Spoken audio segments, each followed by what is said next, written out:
कहने का मतलब यीशु मसीह का यह था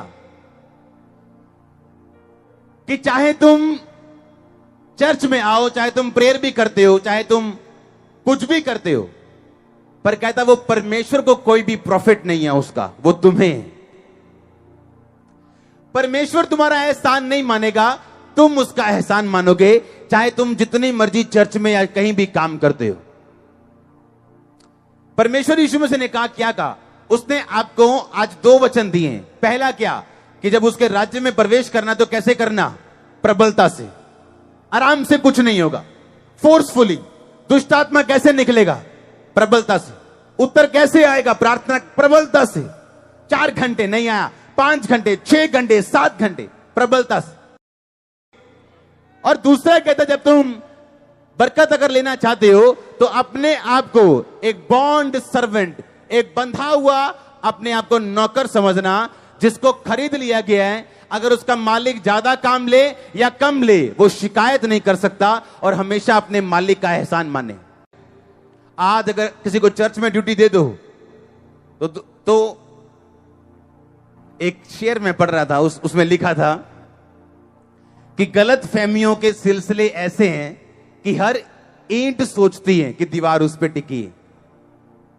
हां, हर ईंट ये सोचती है कि दीवार उस पर टिकी है। जो मैं ना वहां दीवार टिक जू थे, तो परमेश्वर कहता है इस ईंट को निकाल। क्या गिरी दीवार? नहीं। दूसरी ईंट ये सोची, निकाल इसको भी, निकाल दिया। क्या गिरी? नहीं। ये वो दीवार है बिना ईंटों के भी खड़ी रह सकती है। तो 2 चीजें आपकी लाइफ में होनी चाहिए। पहला, प्रबलता से प्रवेश करने के लिए आपको फोर्स लगानी पड़ेगी। आमीन। अब आराम से बैठे रहेंगे, अब आराम से बैठे रहेंगे, कुछ नहीं होगा। आप स्वर्ग जाएंगे, हां जाएंगे, खुदा बरकत देगा, देगा, पर आपकी डेस्टिनी आप हासिल नहीं कर सकते जब तक आपको प्रबलता से उसके राज्य में प्रवेश करना नहीं आता। तो लोग गैदरिंग में बढ़ना चाहते हैं, लोग आशीष में बढ़ना चाहते हैं, फाइनेंशियल बरकत में बढ़ना चाहते हैं।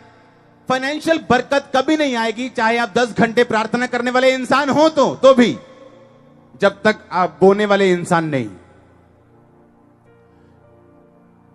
एक पास्टर अपनी टेस्टिमनी दे रहा था, उसकी उम्र 60 साल से ऊपर है। उसने कहा, जब मेरे को 350 नायरा मिलते थे, नायरा मतलब नाइजीरिया का ये मनी है, रुपया है, मतलब 70 रुपए इंडिया के, आज से 40-50 साल पहले, तभी भी 35 रुपए, 35 नायरा वो निकालता था।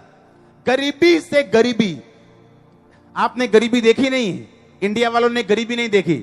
No no no no no, आपने गरीबी नहीं देखी। इंडिया के लोग गरीब, वैसे गरीब नहीं, जो असली गरीब अगर देखने हैं ना, अफ्रीका में चले जाओ, मिट्टी खाते उधर लोग, मिट्टी की चक्की बना के। जब ये सोशल मीडिया पे चला था, उससे कई साल पहले मेरे को ये चीज मालूम थी, क्योंकि मैं वहां देख के आया हूं।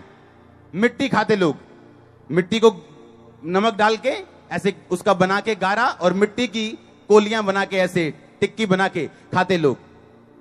खाना नहीं है उधर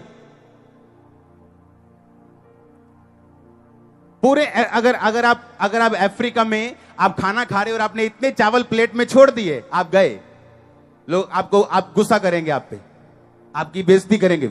अरे खाना छोड़ दिया इतना प्लेट में। वैल्यू अगर खाने की कहीं समझनी है तो अफ्रीका जाके समझना, इंडिया में समझ नहीं आएगी। यहां खाना बहुत आयत में है, सस्ता है, यहां पे बहुत सस्ता खाना है इंडिया में। जो चावल आप 20 रुपए किलो खाते हो, वहां 100 रुपए किलो और मिलता नहीं है। उस गरीबी से गरीबी जगह में जब उसको पैसे मिलते थे, गरीबी में टाइथ निकालता था। आज जब चर्च बढ़ानी होती, जब चर्च बड़ी करनी होती, वो 2-2 हजार एकड़ लेते हैं एक दिन में वो पास्टर, और कभी 35 नायरा टाइथ निकालता था। कहता गरीब हो, अमीर हूं, मैंने टाइथ निकालना भूला नहीं हूं। आमीन। आप प्रेयर कर करके थक जाएंगे, हे परमेश्वर दुष्ट आत्मा को निकाल, और परमेश्वर कहेगा मैं नहीं निकालता, क्योंकि मैंने निकालने का अधिकार किसको दिया? मैंने चर्च को अधिकार दिया। तू अपने मुंह से कहे दुष्ट आत्मा तेरा कोई अधिकार नहीं मेरे ऊपर। पर आज का विश्वासी क्या बोलता है? हाय मेरी भूआ ने मेरे ते कुछ करता सी, तद ना मुझे प्रार्थना बेनी है, ऐदा ऐदा हुंदा। आप इतना दुष्ट आत्मा को स्वीकार करते हो, इतना दुष्ट आत्मा करते हो, वो जाना चाहता है पर जा नहीं पाता आपके अपने शब्दों के कारण। वो जाना चाहते हैं, आप उसे जाने नहीं देते हो, क्योंकि प्रबलता से आपने प्रवेश नहीं किया कि ये दुष्ट आत्मा, मैं क्रिश्चियन हूं। आप में कोई कमी है, कोई प्रॉब्लम है, वो आपका और प्रभु का मामला है। शैतान आप पे अटैक नहीं कर सकता। हां, प्रार्थना 2 घंटे की बजाय 1 घंटा की है तो भी अटैक नहीं कर सकता। वो आप पे नहीं आ सकता। प्रबलता से प्रवेश करना, ए शैतान निकल जा, तेरा कोई अधिकार नहीं। मेरे अंदर परमेश्वर का आत्मा है, कभी वापस नहीं आएगा। वो अपनी खेल को खुद बंद कर सकते हो, अपनी खेल को खुद बंद कर सकते हो अपने शब्दों से।